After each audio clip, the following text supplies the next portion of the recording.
Hey friends, welcome back to Mojo with Maggie. Happy Wednesday. I hope you're all having a very positive week because I hope you're listening and feeling positive with the things I'm giving you. This week I want to talk about chronic illness. Maybe you've been diagnosed recently with a chronic illness, or someone you know, or you've been dealing with a chronic illness for a long time and you're just tired of it. Is this you? You have anxiety, depression, you're fatigued, tired of being sick, just tired of being sick. People putting you down, calling you lazy, maybe they don't understand your situation. Doctors, more doctors and tests. And you're doing more running than an Olympic marathon runner? More running around? Is that you? Well, I'm here to talk to you about this today and hopefully give you some positive reinforcement. Okay? You're okay. You're going to be okay. Either way, no matter what's going on, you're going to be okay. Inside, anyway. Inside here. And let me tell you, you have to live with, you get diagnosed with this chronic illness, or you've had this chronic illness, and maybe it's getting worse, or it's staying the same, but you still have it. And you have to live, and you have to do day-to-day tasks and appointments, and you get a handicap placard, or maybe a handicap license plate, either one. Why? You ask yourself, why? Why does society try to make you feel like you have to have a gimp? A gimp. Why does society make you feel like you have to have a gimp, a limp, a crutch, a wheelchair, missing a leg, your Igor from Young Frankenstein, rest in peace there, Gene Wilder. Why does society make you feel like you have to have an outward sign of your handicap or your disability? Let me tell you, a friend of mine went to lunch with me, and I have lupus. I think I've told you that many times, and if you're new to this, I have lupus. I have flares. I don't always use a handicap placard. I try not to. Try to leave for people who really, can't get around too far. But if there's days that I can't, when I'm having a lot of pain, a lot of swelling, sometimes I have to use it. So I'm with a friend. We went to lunch, and she got me out. Okay, so I'm driving. She parks in nowhere land, so I had my car. And I park in a handicap spot. I ask her to get my placard out of my glove box. She hangs it up. I'm not knowing what she's thinking about this, I don't care, because it's for me. This is what I need, and this is what I'm doing for myself, okay? I don't let society make me feel bad about me and what I got to do to take care of me, okay? Anyway, get out of the vehicle. I walk around. My friend, she's walking in front of me. There's people around. Okay? There's people around. Me, I'm walking normal. I got my purse, maybe a little slow, because I'm hurting and I'm swollen. But no, my friend, she's got this. You ever seen people stroll to look cool? Mr. Cool J, just strolling along. They got this smooth jazz stroll going on. Yeah, that's what she was doing. She was trying to look like she was limping, but she was looking like she needed a pair of these sunglasses and some Michael Jackson on. She was just strolling. I said, "What are you doing, girl?" She said, "Well, you got a handicap placard. People aren't going to think you're handicapped. Now, I know that you got a problem, but people aren't going to see that." I'm like, really? Smack my head. Really? I have to have a physical gimp for you to believe that I have something wrong? No. People, stop judging people, first of all. You may not have outward signs of your disability. You may not have outward signs. No, it could be inside physical pain. Stop judging people. I've also had people in my car that will say, "Look at that big truck in that handicap spot." And this would be a day when I'm not parking in a spot, when I'm feeling fine enough to walk 5 miles from the parking lot. Look at that big truck. That person is just accounting for something. They don't have a disability. They don't have a disability. And they would have a placard in their window. They don't have a disability. That's truck too big for them to have a disability. Really? Really?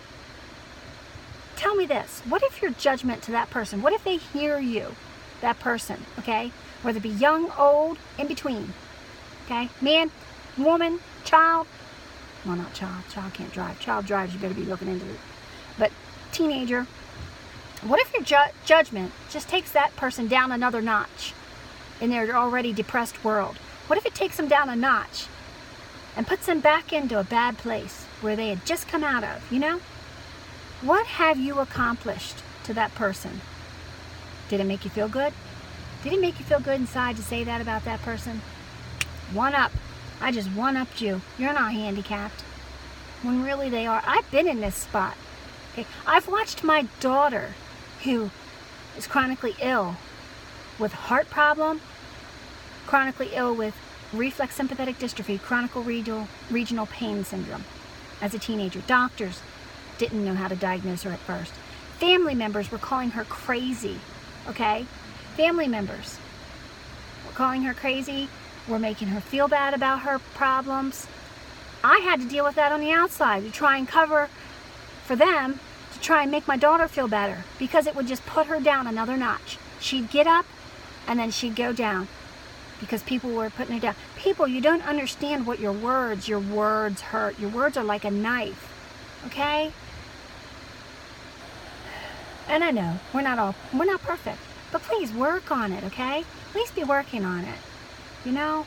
And err on the side of compassion. Be less judgmental. Not all people are trying to take all the time, you know? Sure, there's some people that'll park in handicap. This candy scap. Here we go. Last week I was planting a garden. This week I got a scap. I don't know what a scap is. Maybe I'll look it up. A handicap spot. So I don't have all the answers. I don't have all the answers to fix society's lack of understanding and compassion. I don't. I do know you, yes, you can fix you. Now maybe not right away. Maybe you're not going to be able to fix that health problem or that chronic illness that you have. Maybe you're not going to be able to fix that. But you can deal with the stages of being ill. You can be with it. So here are some stages. You go through, you get your initial diagnosis, okay? Right? And then you immediately go into denial. Like, I don't have that. That's not me. No, maybe they diagnosed me wrong. Because I'm not chronically, I don't have that, you know.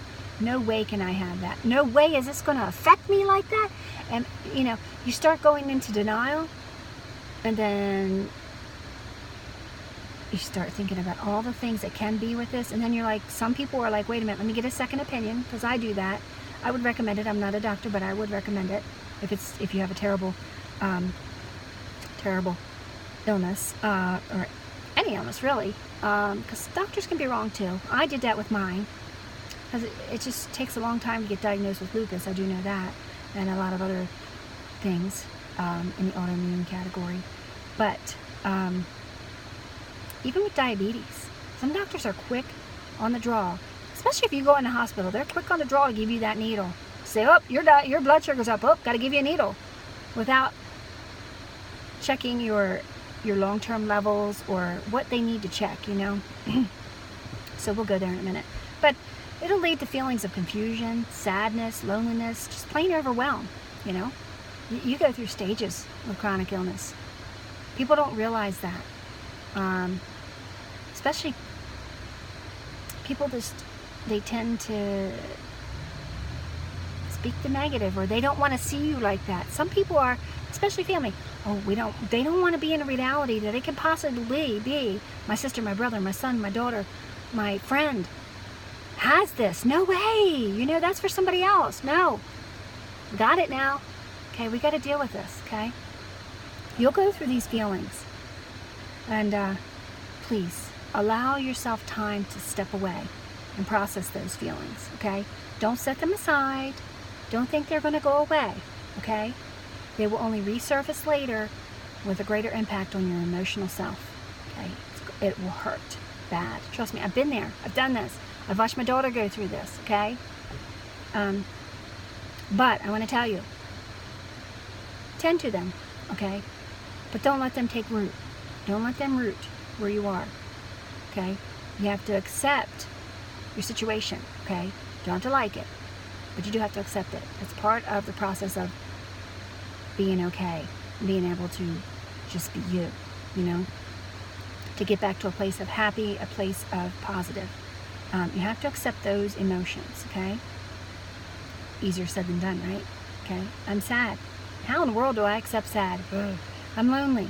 You know, that's an awful feeling. Loneliness is an awful feeling, especially if you're in a room full of people and you feel lonely. That's terrible, okay? It is. That's where my daughter was, and my husband too. And at work, I have felt that way. Because when you're the sick sheep, they're all going to go after the sick sheep, and the sick sheep has to take up for themselves. But anyway, my husband and my daughter felt lonely in a room full of people because those people behind their backs were talking about them as if they were crazy, they don't have this, they're just lazy. It hurts. It hurts, people. Pay attention, okay? It can really damage people. It can make them go into things they don't want. It can make them commit suicide. It can make them go into a terrible depression they can't get out of. Depression's real. So you have to, you're going to encounter different feelings, emotions. Maybe you'll encounter more than what I said. Okay, I'm just giving you a gist of a few along a chronic illness path. But they don't have to take room in your space. You know, your space, your peace of mind space. Remember that mental hard hat thing I had the other week I talked about? That's your mental space, okay? Sickness can get in there too. I'm not meaning Alzheimer's and things like that. God forbid. Oh, Lord. That's another day. But, and God bless you if you're dealing with it. God bless you. I wrote a poem for my children about if I ever do. If my mind goes is what I called it. So, if my mind ever goes, my children will know how I feel. So, but anyway, I want to tell you, let me give you a little gist on how these feelings are going to take root if you let them. So you say, hey, confusion, come on in, sadness, loneliness, and overwhelm, come on in. Make yourself at home here. Make yourself at home on my shoulders. Make yourself at home in my heart. You know, make yourself at home in my head. You know, make yourself at home in my surroundings. Just make yourself at home. We've got this, my friends. We're going to whip this illness together, you know? No. It's not how it works. They will make themselves at home. That sadness, that loneliness, that confusion, that overwhelm. I mean, they'll make themselves so much at home. They're going to hang pictures of their offspring. You know who their offspring are? Anxiety and depression. Two of the biggest offspring that they have. Okay? They're going to hang pictures of them on the wall. And you know what? Let me tell you. Once they get into your space, that anxiety and depression, they'll dig deep roots. They'll control your thoughts. They'll change your outlook on life in a negative way. They'll make temporary problems, they'll make them look permanent. They'll make you more sick, and they can also lead to addictions or suicide, okay? People don't realize the hurt they cause with their words to a chronically ill person, that maybe they don't see that illness in a physical way. Wow, it really can damage a person. It really can. I've seen it firsthand with myself, my daughter, and my husband. But hey, let me tell you, you need my book. You need my book. It walks you through all this, helps you find peace among this chaos, keeps you from allowing the things I just discussed to move on in and take root. You know, you can invite them on the front porch so that you can deal with them, have a discussion with them, get on out of here. Life's a Beach is in production right now, finally. Yes. It will be soon, my friends, and I will let you know how soon, once it gets out, okay? Accept your situation. don't like it. You don't have to like it. Hey, I accept my situation. Oh, I love being chronically ill. No, not once have I ever heard someone say that. No. Mm-mm. You have to accept it. Okay, I have this illness. This is part of my life. My priorities are changing. It's okay. It's okay. It's a different chapter. It's not a chapter that I wanted to read. It's not a chapter that I wanted to be part of. But it's a chapter. Let's take that challenge. And let's gain strength. Gain strength in yourself. Or others with the same illness in groups. Like I went to a group called When Life Gives You Lemons. It was a group of people with chronic illness. And let me tell you, I learned in that group there were people worse off than me. A lady with congestive heart failure. We became good friends. To this day, she's doing well. She had a heart transplant. Thank God. And some others. One going through lupus with me. Her symptoms different than mine. But we were able to talk about how people were talking about us and trying to make us feel crazy or lazy. Because we're not. We are not. You are not. Stay positive with yourself. Okay? Be yourself. Don't let no one else change your opinion of you. You know what's going on. You and your doctor. Sometimes your doctor doesn't. So, and I recommend you take someone there with you when you do go to the doctors, when you're seriously ill. You need another set of eyes, another person listening. You need that. And I've been adding sites for illness on my webpage. It's www.maggiebrumits.com. That's maggiebrumit.com under resources. Let me know if you need resources you don't see there. I'm adding more, but just in case you need something, I'll provide it for you if I have it, and if I don't, I'll try to lead you to the way to get it, okay? To a reputable site, not just an off-the-wall site that's going to give you a virus, or an off-the-wall site that's going to give you just opinions. You need factual information when you're trying to deal with an illness. Give yourself time and space to process what is going on. Alone time, okay? Time away to just be you. Okay, not be mom, not be worker, because, you know, life goes on when we have an illness, unfortunately. A lot of people still have to work. They have to do everyday things. And it's really hard. It's hard, I can tell you, because I got so fatigued. I was so tired at the office, but I had to keep going. There wasn't enough coffee to keep me going, okay? There wasn't, but I had to do it. I was taking care of a bedridden father who became bedridden. I had a child breaking every other week. I tell you, she broke something because she had weak bones.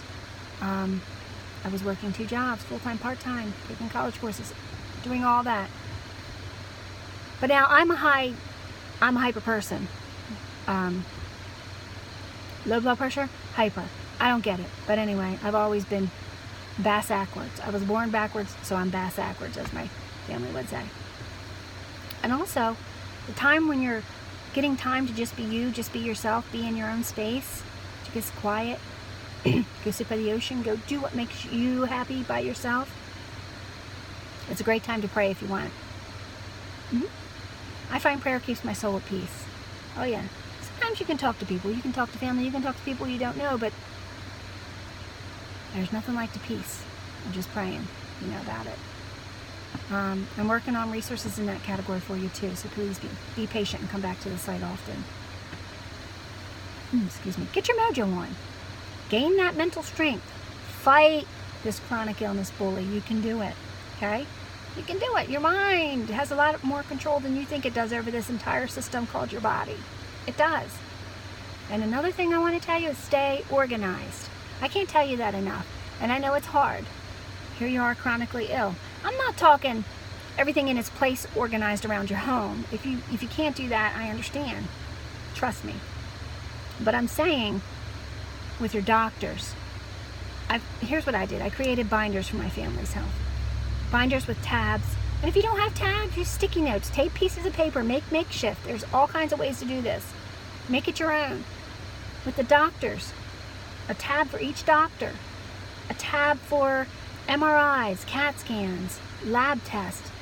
Another spot in there where you keep discs that have images on them and get the reports. Every time you go for a CAT scan, MRI, any kind of testing, you get those reports, and if there's images, X-rays, MRIs, CAT scans, you get those discs too, because doctors don't normally communicate.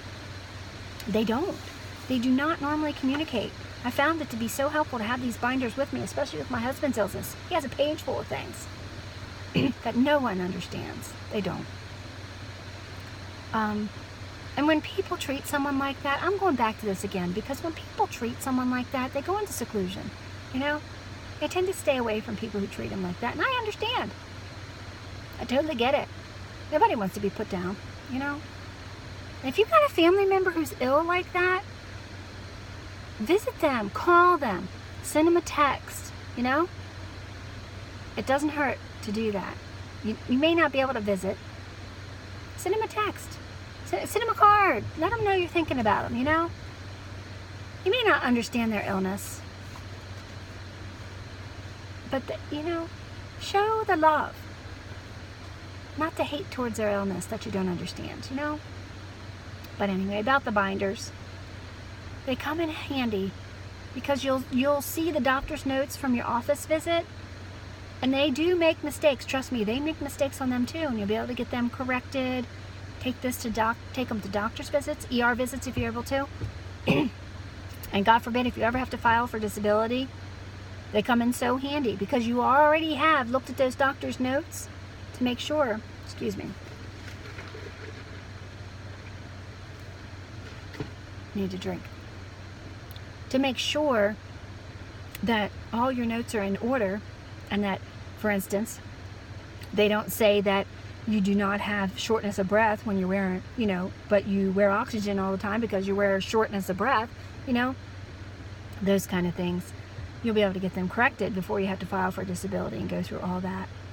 Because those little things can turn you down for disability. They can. Been there. Understand it all. But I fought for my husband's disability and we got it. But I had to send in all the diagnosis reports and things. I had to really work at it. God bless you if you have to go through that. And if you have any questions about filing for disability, I can lead you some way, you know. I can't do it for you. I'm not an attorney. But I can tell you what we've been through, for sure. Send me an email at maggiebrumits@gmail.com. Shoot me an email. So many times your doctor doesn't have the report for things you need, you know. It wastes crucial time in your diagnosis and your care. And they may be treating you for things that you really don't need, you know. They may be sending you for another test that maybe you already had, or blood work that the doctor already did that they're going to redo and find out they may need to do more, you know. It helps. It really helps. It's really helped us a lot. Most of all, I want you just to breathe. Sit back, breathe, close your eyes, go to your happy place, wherever that is, and breathe. It's going to be okay. One day at a time, one step at a time. That's all you got to do, okay? Reach out if you need help. Please, reach out to family, friends, doctors, reach out. Don't get to the end of the rope. Don't get to the end of the rope. No. Don't get to the end of that rope and not tie a knot. You got to tie a knot, hang on, swing. Swing, get their attention, you know. Let people know, okay? Now, on the opposite side of chronic illness is living with or caring for a chronically ill person. Lots of care. It's lots of care, okay? But they need to feel it's okay. They need to be made feel you're there for them. Okay, they have this illness. Don't make them feel bad about it. They didn't want this illness. And even if they didn't care for themselves good enough, there's people out there like that too. I had a friend whose husband just died and he was like that. You still have to give them some compassion, okay? It's not going to change their situation by telling them constantly, this is why you're like this and this is why you're like this. It's just going to take them down that level. You know, they're either going to become depressed, anxious, commit suicide, go into addiction, or just go into this void, okay? Why steal their happy? Make someone happy, okay? Make them happy. It'll make everything around you better. Try to be understanding, knowing about their illness instead of going to others for their opinions or speculation, you know? A lot of people like to say, oh, she's not She shouldn't be doing that. She's not that ill. I know all about this when they know nothing about your illness, you know? Nothing. Or saying, I had someone tell me one time, oh yeah, my wife has, I hear you have lupus. My wife has lupus, and she doesn't do this, and this. Like I'm supposed to feel like, okay, I've got this, and this can't happen to me. No, don't let anybody make you feel that way, and don't you make people feel that way. That's shame on you. And you also need to know, if you're a caregiver, you need care too. I'm working for a page under my resources page for this too. You got to take time. Now, my father, when he was bedridden, he would sit there, try listening to 8 hours a day. Okay, 8 hours a day, having 2 little kids with you, and just 4 tiny walls around you. Because you really couldn't leave him. You stayed in the living room with him, or you had jollied to the kitchen, which is right beside the living room, or if you went to the bathroom, you know. But yeah, he used to chew tobacco, and he used to do that. If it aggravates you, something you're doing to care for a person, get out. Go stand outside, stand in the other room, plug your ears. If you can't leave them, plug your ears. If you have to hear them, find a way to find peace with it, okay? Don't get mad at your person you're caring for. No. I see that all the time, videos people are posting. I don't like seeing those videos, but I see a post that says something about that, I just scroll over it. I don't want to see somebody being mean to somebody. Report it if you see it. These posts that you see, you don't know where it's happening at. So, now I'm chronically ill, and I care for a chronically ill person. I used to take a few of them for a while, my dad and my husband and myself and my daughter, and but my daughter's doing good, you know. She got her, everything's good with her right now. She's very blessed right now. On a side note, something else that we tend to do, I used to get upset thinking how many places my husband and I can't travel anymore because he can't take a plane ride. Long trips in a car hurt him, or you know, the air outside, he has trouble, you know, or what we haven't done. I came to realize that, but I had to come to grips with that too, because you don't have to go away to be happy with your surroundings. You don't. It starts with you. It starts with you inside, how you perceive things, okay?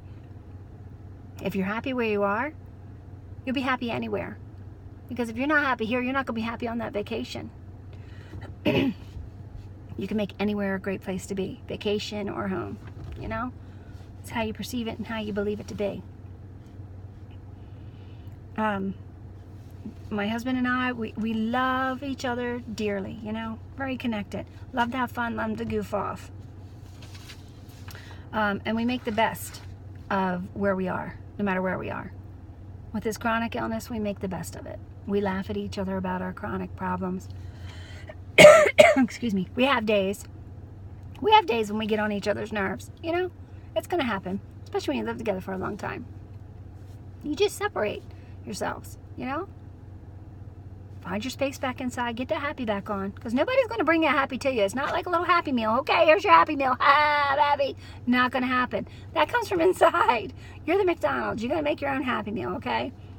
Don't be one fry short, okay? Don't be going all one fry short, one nugget short of a happy meal. No. Get your happy on. Let me tell you, Google Earth is fun. You can go anywhere in the world on Google Earth. Saves you money, saves you time. So, I don't think I'm going to go to Hawaii without him. Because I really wanted to go to Hawaii, but it's okay. It's okay. I was able to go on a trip with some friends to Grand Cayman. And that's perfect. Now, I can talk your ear off. I can talk your ear off about chronic illness and what you should and shouldn't be doing with people. You know what's right. You know what's right. And if you're doing wrong, and if you're treating people the way I described here in this video, please think about it. Think about it. Think about how you would like to be treated. And change it up if you can. Please, change it up. Have compassion. Have love. especially your family, okay? They're not here but for a short time. If they have a chronic illness, it could take them quicker than lightning. Excuse me. You need to reach out to them more often. Send them a card, a text. You know, don't just disregard them. They're not trash. They're just chronically ill. They're the same person. So check me out. Check out my website for updates. It's maggiebrumit.com, www.maggiebrumit.com. That's maggiebrumit.com. Email me on things you're dealing with and you need help with, you know. It's maggiebrumits@gmail.com. And please, if you like this video, like it on YouTube. Subscribe to my channel on YouTube so you'll get notices of updates when videos are added. Share my video. Share my webpage. Word of mouth is my advertising for now. And only you, my friends, can move this along for me. So if you like what you see and you like what you hear, I have a lot to offer. Gonna offer a lot more. And just keep on. I want you to remember, you're great. You're going to have a great rest of the week. It's going to be positive. You're going to show compassion. You're going to, if you need a day to grumble, moan, take it. Just try not to hurt anyone in the process. Heal yourself and move on. You know, heal those emotions. Don't let them take root. And just remember, I want you to keep on keeping on and just be you, my friends. So until next week, bye-bye.